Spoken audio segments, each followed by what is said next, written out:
ng bayan, maasahan anumang panahon. Magandang araw po sa ating lahat. Narito na ang pinakahuling update sa magiging lagay ng ating panahon ngayong araw ng Miyerkules, August 13, 2025 at narito na ang pinakahuling update para sa binabantayan pa rin nating si Bagyong Goryo. Bahagya pang lumakas si Bagyong Goryo habang papalapit ito sa kalupaan ng Southern Taiwan. Huli itong namataan sa layong 165 kilometers hilagang silangan ng Itbay at Batanes. Taglay na nito ngayon ang lakas ng hangin na umaabot sa 140 kilometers per hour malapit sa gitna at pagbugsong umaabot sa 170 kilometers per hour. Sa ngayon kumikilos ito ng kanluran hilagang kanluran sa bilis na 25 kilometers per hour. Medyo malawak ang kaulapang sakop nito dahil ang diametro ng bagyo ay umaabot na sa 400 kilometers mula sa gitna. Sa ngayon nakataas na ang tropical cyclone wind signal number 2 sa probinsya ng Batanes, particular sa bayan ng Itbayat. Samantalang signal number 1 naman sa nalalabing bahagi ng Batanes. Base sa latest forecast track nito, inaasang tatama na sa kalupaan ng Southern Taiwan ang Bagyong Goryo mamayang hapon o di kaya naman ay mamayang gabi at posible na rin makalabas sa ating area of responsibility mamayang gabi bilang isang malakas na bagyo pa rin. Magpapatuloy pagkilos nito ng hilagang kanluran at tinutumbok naman nito ang silangang bahagi ng China.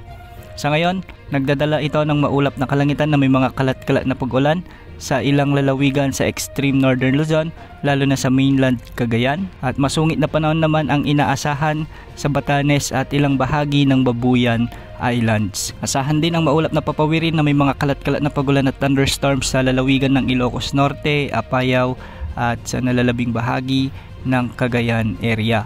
Dulot pa rin ito ni Bagyong Goryo kaya posible pa rin ang banta ng mga pagbaha at pagguho ng lupa. Samantala, habagat naman na hinihila ng bagyo ang makakaapekto sa Mimaropa, Western Visayas, Negros Island Region, Zamboanga Peninsula, BARMM, Soxargen, Camarines Sur, Catanduanes, Albay, Sorsogon at Masbate. Ang mga lugar na ito ay makakaranas ng maulap na kalangitan na may mga kalat-kalat na pagulan at thunderstorms. Kaya posible pa rin ang banta ng mga biglang pagbaha at pagguho ng lupa, lalo na kung may mga katamtaman at minsan ay malalakas na pagulan.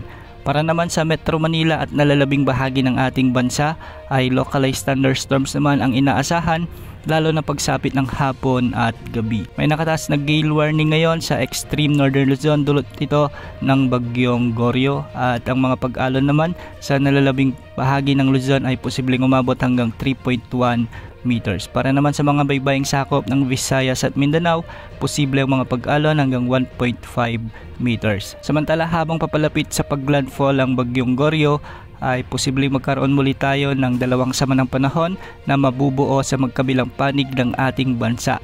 Ang una rito ay posibleng mabuo sa silangan ng bansa pagsapit ng weekend. Kasabay ito at may mabubuo rin sa kanlurang bahagi ng ating kapuluan. Inaasang magdadalang mga ito ng mga pag-ulan dahil tiyak na hihilain o palalakasin ng mga ito ang habagat na magpapaulan sa kanlurang bahagi ng ating bansa. Sa ngayon, antabayanan ng mga susunod na updates ukol sa mga potensyal na bagong sama ng panahon na ito. Yan muna ang latest sa lagay ng ating panahon.